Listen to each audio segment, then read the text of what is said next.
मैं केतु हूं, मैं तंत्र हूं, मैं खुफिया षड्यंत्र हूं। मोक्षदायक मैं हूं और मैं ही अंतर्द्वंद हूं। मैं केतु हूं, मैं तंत्र हूं, मैं खुफिया षड्यंत्र हूं। मैं धर्म हूं, संन्यास हूं, तोड़ता हर झूठी आस हूं। मैं धर्म हूं, संन्यास हूं, तोड़ता हर झूठी आस हूं। अध्यात्म का शिखर हूं मैं और मैं ही मन का त्रास हूं। मैं केतु हूं, मैं तंत्र हूं, मैं खुफिया षड्यंत्र हूं। जिसने जीता मन को मैं अचानक उसे सब कुछ देता हूं। जिसने जीता मन को मैं अचानक उसको सब कुछ देता हूं और जो दौड़ा इंद्रियों के पीछे उसको मैं पागल कर देता हूं। मैं केतु हूं, मैं तंत्र हूं, मैं खुफिया षड्यंत्र हूं। ये कुछ पंक्तियां लिखी हैं मैंने ताकि केतु ग्रह को आप और अच्छे से समझ सकें। जय शनिदेव, जय श्री कृष्णा। मेरे प्यारे बच्चों, स्वागत कर रही हूं आपका आज के हमारे इस कार्यक्रम में।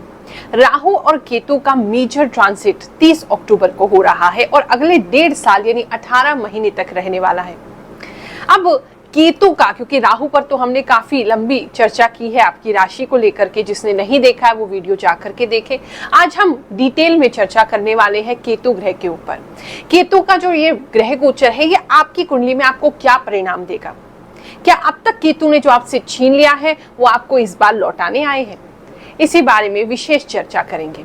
आप सोचते होंगे कि भगवान ने इतनी सुंदर दुनिया बनाई और फिर इसमें बना दिए राहु केतु जो हर समय लोगों को परेशान ही करते रहते हैं। लेकिन ये भगवान ने आपको परेशान करने के लिए नहीं, आपको जगाने के लिए, आपको सिखाने के लिए बनाए हैं। ये आपकी कुंडली में बैठते ही उस जगह है जहां पर आपको बहुत मोह है और इस मोह को तोड़ने का नाम ही है केतु। अब तो क्वांटम फिजिक्स और क्वांटम मैकेनिक्स भी पैरेलल यूनिवर्स, मल्टा यूनिवर्स की बात कर रहा है।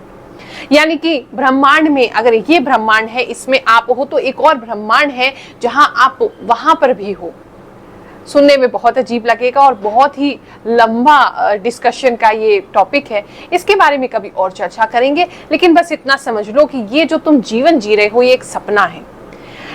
तुम्हारे रिश्ते, तुम्हारा परिवार, तुम्हारे बच्चे, तुम्हारा पति, तुम्हारे पत्नी, तुम्हारा घर, तुम्हारी गृहस्थी, तुम्हारा बैंक बैलेंस, ये सब एक सपना है, माया है।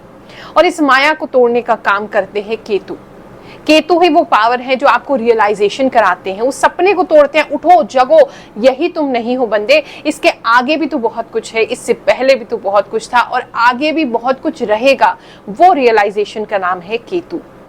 30 अक्टूबर को केतु जो है वो परिवर्तन कर रहे हैं और परिवर्तन कर रहे हैं तुला राशि से कन्या राशि में और 18 महीनों के लिए ये रहेंगे। 18 मई 2025 तक ये इसी राशि में बने रहेंगे। अब आपकी राशि पे क्या प्रभाव डालने वाले हैं, चलिए जानते हैं।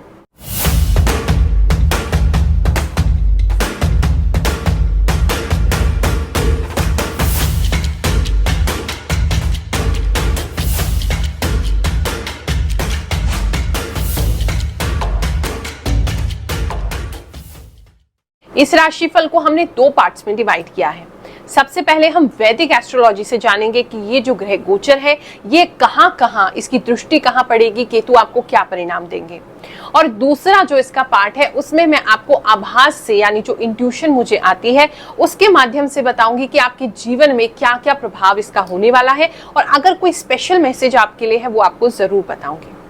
मीन राशि वालों, केतु जो है वो आपके अष्टम भाव से निकल करके अब वो पहुंचे हैं आपके सप्तम भाव में। सप्तम भाव में केतु के आने की वजह से कुछ लोगों की पार्टनरशिप टूट सकती है, कुछ लोगों का सेपरेशन टूट सकता है। अगर ऑलरेडी सेपरेशन चल रहा है तो वापस से रीयूनाइट भी हो सकते हैं, यानी कि आपके रिलेशनशिप में या पार्टनरशिप में कुछ चेंज की स्थिति जरूर बनेगी, ऐसा दिखाई दे रहा है। अगर आपको अपने पार्टनर से बड़ा मोह है, बड़ा प्यार है, वहां आपका मोहभंग जरूर होगा। वहां आपको ये 1.5 साल में ऐसा लगेगा सब झूठा है, कोई रिश्ता किसी का नहीं है, ऐसी फीलिंग्स आपको आ सकती हैं। कुछ लोग तो इतने महान हैं, सोचेंगे घर गृहस्थी छोड़ के साधु सन्यासी बन जाए वही ज्यादा अच्छा है। ऐसी भावनाएं भी आपके भीतर आ सकती हैं। तो वहां थोड़ा सा सतर्क रहो, प्रेम करो, अच्छी बात है, कर्तव्य निभाओ अपने, लेकिन अटैचमेंट मत करो। अटैचमेंट करोगे तो केतु परेशान करेंगे आपको, नहीं करोगे, केवल कर्तव्य पालन करोगे प्रेम से, आपको केतु यहाँ पे बिल्कुल परेशान नहीं करेंगे। एक दृष्टि सीधा आपके सर पे उनकी पड़ रही है तो आपको काफी समय से जो आध्यात्मिक अनुभूतियां हो रही थी, आप आध्यात्मिक उन्नति के पथ पे हो अपने जीवन में, तो वो भी बढ़ेगा, वो कम नहीं होगा, बढ़ेगा। लेकिन अब जो बढ़ेगा वो थोड़ा निराशा की तरफ से बढ़ेगा। जिन चीजों में आपने आस लगाई हुई थी उन चीजों से हट करके वहां पर आपका जो आध्यात्मिक उन्नति उधर से होती दिखाई दे रही है, निराशा से आशा की ओर जाओगे। एक दृष्टि उनकी जो पड़ रही है वो पड़ रही है आपके कंधे पर, दूसरी दृष्टि भी कंधों पर पड़ रही है।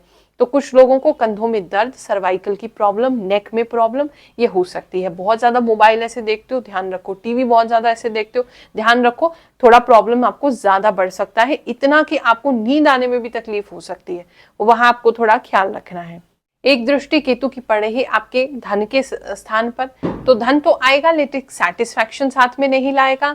आपको कुछ ना कुछ कमी ही खलती रहेगी पैसा आने के बाद भी, क्योंकि वो आपके अंदर को, आपकी रूह को सुकून नहीं देगा, आपके आत्मा को सेटिस्फैक्शन नहीं होगा उससे। इस वजह से थोड़ी सी अपनी जबान पे कंट्रोल रखें। इस समय में आप बड़ी तीखी जबान बोलते हुए दिखाई दे रहे हैं, वहां कुछ लोगों को ध्यान देने की आवश्यकता है। अगर कोई व्यक्ति परेशान चल रहे हैं तो हमसे हमारी सिद्ध दरबार दिल्ली में आकर के मुलाकात करें। बिल्कुल निशुल्क हम ये सेवा करते हैं। आपको उपाय भी निशुल्क दूंगी, नारियल सिद्ध करके दूंगी। जो भी अब तक मैंने शक्ति पाई है, सिद्धि पाई है, उससे तुम्हें बताऊंगी भी, परामर्श भी दूंगी कि क्या करना है जीवन में, कौन सा ग्रह खराब चल रहा है, क्या तुम्हारे जीवन में घटित हो रहा है या होने वाला है, और साथ साथ उसे टालने के लिए, तुम्हारे अच्छे ग्रहों का प्रभाव बढ़ाने के लिए निशुल्क आपको उपाय भी करके दूंगी। केवल एक नारियल 1.25 मीटर लाल कपड़े में बांध करके मेरे पास ले आए और हमारे शनिदेव जी की कृपा साथ ले जाएं। केतु अगर आपको अच्छा परिणाम नहीं दे रहे हैं तो चिंता मत कीजिए। अंत में आपको एक बहुत छोटा सा उपाय बताऊंगी जिसमें आपको कुछ करना भी नहीं है और बड़ा सिंपल है, कोई खर्चा भी नहीं है।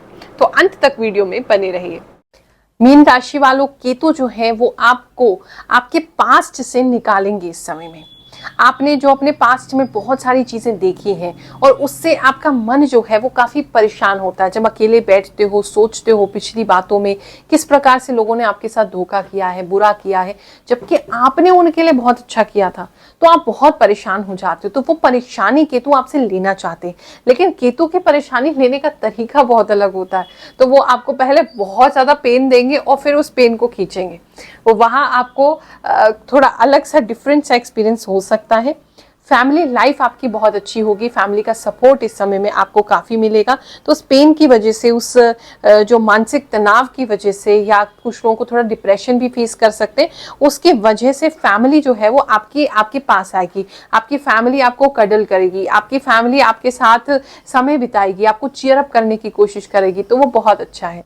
पैसे की ग्रोथ के लिए इस समय में आपको कुछ नया ऑफर मिलेगा, उस ऑफर को आप ले लें और बहुत ज्यादा पैसे के बारे में ना सोचें।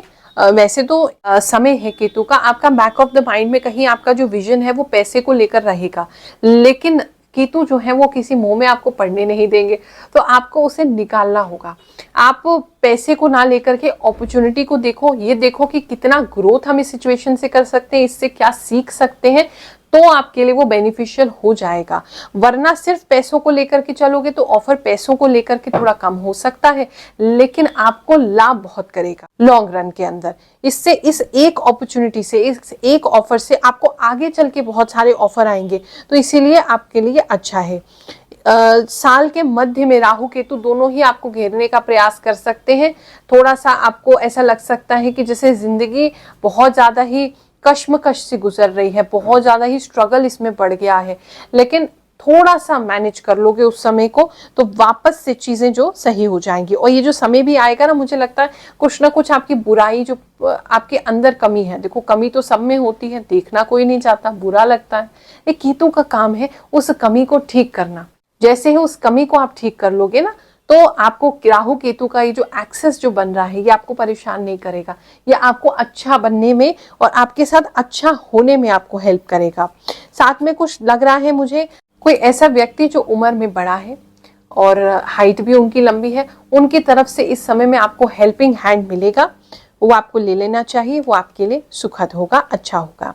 जब जब टाइम आपका अच्छा नहीं चले तो तो समझ जाइए ये टाइम आपके रेस्ट के लिए भगवान बना रहे हैं। आप बहुत ज़्यादा क्योंकि रेस्टलेस हो रहे हैं, बहुत ज़्यादा चीज़ें अचीव करना चाहते हैं, तो भगवान आपको थोड़ा टाइम दे रहे हैं संभलने के लिए। ये जैसे ही अपने अंदर समेट लोगे, संभल जाओगे, तो नेक्स्ट चीज़ भगवान जी आपको दे देंगे। और इस प्रकार से साल को आप 1.5 साल को गुजारेंगे तो आप अपने आप को भी हील कर पाएंगे, अपने आपके फ्यूचर को भी अच्छा कर पाएंगे। मेरा नाम ब्रिजपाल है, मैं तिलक नगर में रहता हूँ। फोन में यूट्यूब देख रहा था, एक लड़का मेरे साथ, मैंने उस ट्यूब में मेरे को भी दिखा भाई, मैंने उस ट्यूब में देखा तो गुरु माँ की तस्वीर दिखाई थी, तो जो कह रही थी कि हमारे यहाँ वीरवार को फ्री दरबार लगता है, और ये जो वीरवार गया पीछे, इसी वीरवार को मैं गुरु माँ के चरणों में आ गया। आज मेरा दूसरा वो है, और यहाँ से जाने के बाद पहली बार में मेरा शरीर भी ठीक हो गया और मेरा काम भी खुल गया। तो मेरी खुशी का ठिकाना नहीं। मैंने कभी दिवाली या होली पे भूखा मरता था, लेकिन आज जो खुशी महसूस करता हूँ मैंने कभी नहीं की। गुरु माँ का बहुत बहुत धन्यवाद। केतु जो है वो डिटैचमेंट का कारक है, यानी जहां भी बाहर जाते हैं वो मोह को तोड़ते हैं, मोह भंग करते हैं। और अगर आपकी कुंडली में किसी विशेष जगह बैठे तो आपका मोह उस स्थान से बहुत ज्यादा है, उसको तोड़ने वो इस जन्म में आपके पास आए हैं।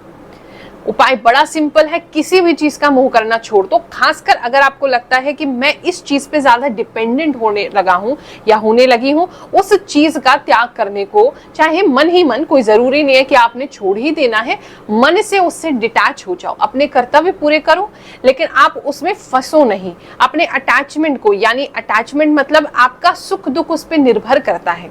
जैसे फॉर एग्जाम्पल आपके बच्चे हैं, बच्चों ने अगर आपके साथ अच्छा व्यवहार किया या बच्चे आपके कामयाब हो रहे हैं तो आपको खुशी हो रही है। अगर बच्चे आपके परेशान हो रहे हैं या आपका अपमान कर रहे हैं या आपके मुताबिक नहीं चल रहे हैं तो आपको वहां से दुख होगा। यह मोह है। आप अपना कर्तव्य करो, बस उसमें से जो बीच का अटैचमेंट है, जो मोह है, उसको निकाल दो, तो आपका सुख दुख बच्चे नहीं रहे। आपका सुख दुख आप स्वयं हो, आपके प्रभु हैं, आपके कर्म हैं। तो इसीलिए वहां से हट जाने से आपका केतु ठीक हो जाएगा। अगर पंचम में बैठा है, इसी प्रकार से जहां भी बैठा है, बस यही संकेत कर रहा है कि आपको उस स्थान से बहुत मोह था पिछले जन्म में या इस जन्म में मोह में आप पड़ रहे हो, उसको छोड़ना सीख दो, उसको डिटैच उस सिचुएशन से, उस इंसान से, उस जगह से होना सीख जाओ। केतु आपको कभी परेशान नहीं करेंगे। साथ में संतों की वाणी हमेशा सुनते रहे। केतु जो है वो हमेशा ही धर्म के पक्ष में रहे हैं, धर्म ध्वजा उनके हाथ में होती है। शून्य की स्थिति, उच्च आध्यात्मिक स्थिति केतु ही देते हैं। अगर आपको अध्यात्म में बढ़ना है, संतों की वाणी सुनो। स्वयं भीतर से खुश रहना है, अच्छा रहना है, लाइफ आपकी आपको सेटिस्फाइंग लगे, संतों की वाणी सुनना शुरू करो, उनका आशीर्वाद लो। केतु बहुत प्रसन्न होंगे, आपको किसी प्रकार की मोह में फंसने ही नहीं देंगे। और इमोशंस में बहना छोड़ दो। अगर आपको किसी भी प्रकार का इमोशन आता है, बहुत ज्यादा रोना, बहुत ज्यादा गुस्सा, बहुत ज्यादा डिप्रेशन, बहुत ज्यादा फ्रस्ट्रेशन, किसी भी प्रकार का, या बहुत ज्यादा प्रेम भी, ये भी खतरनाक होता है, उसको छोड़ो। अपने आप को एक बैलेंस में लेकर के आओ। जहां भी, जिस भी चीज पे आप डिपेंडेंट हो रहे हो, उसी समय उसको पकड़ लो और उसको छोड़ दो, कि तो आपके स्वतः ही ठीक हो जाएंगे। फिर से मुलाकात करूंगी आपसे अगले वीडियो में। तब तक के लिए आपको बहुत बहुत आशीर्वाद दे रही हूँ। जय शनिदेव, जय श्री कृष्ण।